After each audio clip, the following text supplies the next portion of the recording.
सगळेचा निर्धार पक्का आहे, नाहीतरी इथं मरावं लागतं, त्याच्यापेक्षा लढून मरू. जर सरकारची तयारी असेल छातीवर गोळ्या मारायची तर आमची ते तयारी आहे घ्यायची.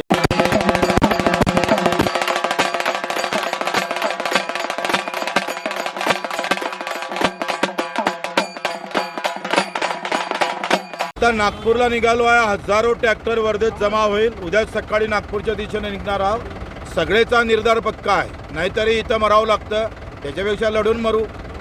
जर सरकारची तयारी असेल छातीवर गोळ्या मारायची तर आमची ते तयारी आहे घ्यायची. त्याच्यानं आत्ता निर्णय घ्यावा. गिटिंग या फंड्यात पडू नये. मला वाटतं सरळ निर्णय घेऊन खरं तर पुण्य देवाभाऊनं घेतलं पाहिजे.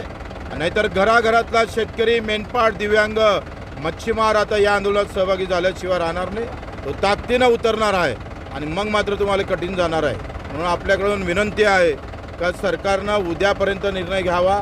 नाही घेतलं तर मात्र आम्ही कुठल्याही क्षणी कुठल्याही पद्धतीनं आम्ही लढायला तयार आहोत. मुख्यमंत्री यांनी आपल्याला मीटिंगसाठी बोलावलं आहे काय? मागे मीटिंग झाली होती, मग अशा सगळ्या वांजोट्या मीटिंग घेऊन काय करायचं? निर्णय घ्या ना. उद्या नागपूरचं स्वरूप कसं राहील ते काही सांगता येत नाही. आता किती लोक येते काय येते मला अंदाज नाही.